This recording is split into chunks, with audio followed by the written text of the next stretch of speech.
When words echo, how alliteration can bridge poetry and fantasy prose. This is Tyrean Martinson with The Truth About Storytelling. I am an author, a poet, and a podcaster. I created this podcast to invite you into storytelling, to show kind of the world behind the curtain, if there is one, and be authentic, invite people to come and join me on this storytelling, writing, and poetry adventure. So without further ado, let's just jump right into this short extra Friday episode. Today, I want to talk about how alliteration can bridge poetry and prose. Have you ever noticed how certain sounds seem to kind of sing themselves onto the page? So whether I'm writing or revising a poem or a sword clashing fantasy scene or a rocket ship type sci-fi scene, alliteration keeps sneaking in, shaping rhythm, mood, even pacing. Now, I have to be careful with this as a prose writer. Not every prose reader likes it, but I find it fascinating how prose and poetry can work with each other and shape each other and strengthen each other. So I wanted to dedicate this episode to alliteration in poetry and prose. So first up, I am going to share with you one of the poems from my new collection, To Speak, Poems of Inspired Courage, Wild Grace, and Sacred Ordinary, which is part of a Kickstarter campaign that's going on right now through August 14th. Winter's End. Arrows of geese soar across the sky overhead, breaking winter's sovereign stillness, breaking fog's quiet embrace, breaking the sky. Arrows of geese soar overhead, crossing. This is a skinny poem I originally had published in the Skinny Poetry Journal several years ago. And in the poem, I repeat the B, S, and G sounds, trying to mimic wing beats and cracks in the hush of late winter. And I thought about some of the alliteration in it when I first sent it out there into the world, but mainly at the time I was trying to fit the syllable length requirements and word length requirements for each line in the skinny poem, and the alliteration kind of came in afterward. And the same thing kind of happened in my novel Darkblade Forged. If you write novels, you know that first chapter you often write and revise over and over and over again, maybe more than you do even the rest of the book.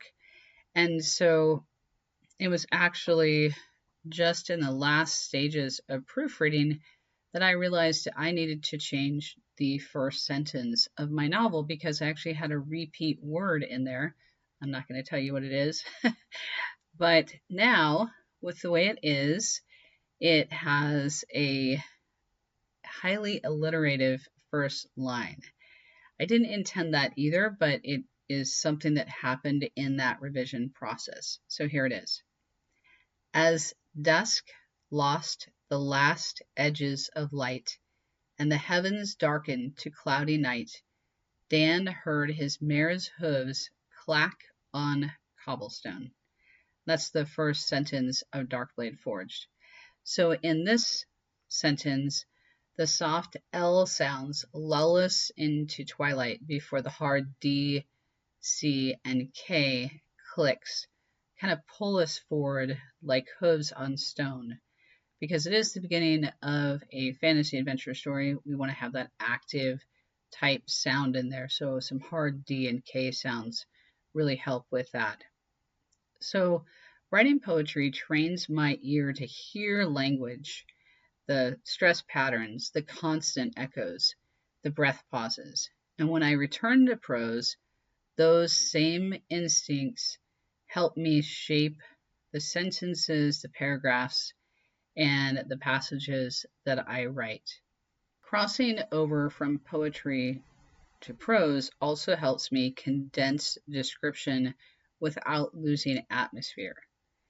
It helps me to remember to vary sentence lengths to create kind of a music to them, so action scenes will pound and quiet scenes have a chance to breathe. And it also gives me a chance to embed emotional cues in a hush of H's that could signal tenderness, and harsh K's can signal tension.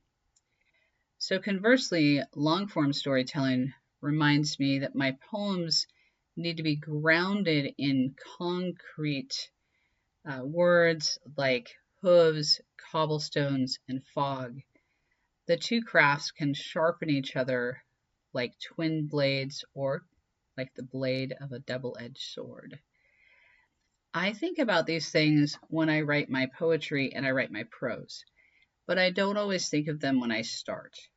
I am definitely a discovery writer. I'll come up with an idea and I will race toward it. I'll throw words on the page.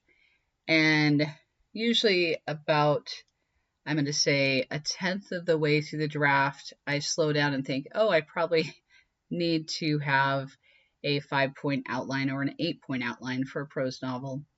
When I get 30% of the way through, I usually slow down again and think, okay, what are the 5 points I need from that point forward? Make sure that I'm still lined up with my end scene that I plan to get to. 50% of the way through, again, I look at it again. Same with 70%, 80%, 90%, and then finish, I kind of look at it all. Now, in that, if there are alliterative passages that show up, it's usually by accident. If it happens in the first draft, that's something I really look for and work on in the revision and proofing stage. Like I mentioned, I found a need to replace a couple of words in that first sentence in the first chapter because I'd repeated a word. And so I need to make sure that I didn't have a repeat word in one sentence. And then somehow I ended up adding alliteration in there as I was working on it. And I think that's because I go back and forth between writing poetry and prose, and so they do often kind of affect each other and strengthen each other. Now, I have met editors who will take out alliterative phrases because they don't like them. And I have heard readers say that if there's too much alliteration, it kind of pulls them out of the story. So while I think it's okay that that first sentence in Darkblade Forged has that much alliteration in it, I actually try to pull out some of it in other passages if I've accidentally put it in there, because I think it's good for atmospherics when you enter a scene or when you start a book, and in specific instances in different passages. But you don't necessarily want to have alliterative sentences throughout an entire book over and over and over again. It can kind of be like overdoing similes. And I know this episode isn't about similes. I'll probably talk about that in another one. But if you overdo similes, it can be kind of jarring. I know if I read a book with a simile on every single page, I start to notice it and I stop reading the story and start looking for the simile. And so the same thing can happen with alliteration, which is why I need to be careful with it. I think it can definitely strengthen my prose, but it can also detract from it if it becomes something that takes away from the story or causes a reader to step back from the page. Now, with poetry, I think alliteration is absolutely wonderful and often has a perfect place in poetry. It is one of the ways that poems kind of are poems and how they are separated from prose, because we often have devices like alliteration or assonance or metaphor or simile, maybe rhyming verses that create poetic effects that show people that a particular piece of writing is a poem. Now, Winter's End is a really short poem. It follows the parameters for a skinny poem, which is a poetry form I'd never heard of before until I happened across the Skinny Poetry Journal and sent in some of my work. So it was very new to me when I first came across it, and I thought it was kind of fun to play with. For me, poetry can be like a puzzle. It can be a way to play with words and to really just enjoy language in a way that I don't always remember to do when I'm writing a draft of a book, and I'm, again, kind of racing my way through it because I think that's fun, but sometimes I start racing my way through a draft and I start to feel kind of stressed out and I am enjoying it less. And so poetry is a way that I get myself to slow down and really focus on language, play with words, and have fun with them. And so when you read to speak, when you look at the poetry Kickstarter campaign page, I hope that you see that I do have fun with poetry. I hope that you find something there that you like, and just note that yes, some of the poems in the book are serious and they are about prayer and they are about my faith, but some of them are meant to be fun and lighthearted and just enjoyable moments with language and alliteration. So thank you for joining me today. Please check out my Kickstarter for To Speak, Poems of Inspired Courage, Wild Grace, and Sacred Ordinary. I enjoyed writing all of the poems that are in there, and it is a curated collection. It's not all of the poems I've written, so it's only about 95 poems long at this point.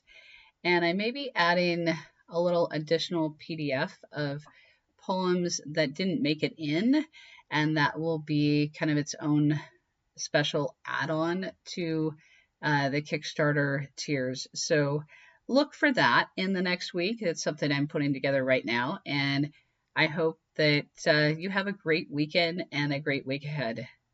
Thanks for joining me.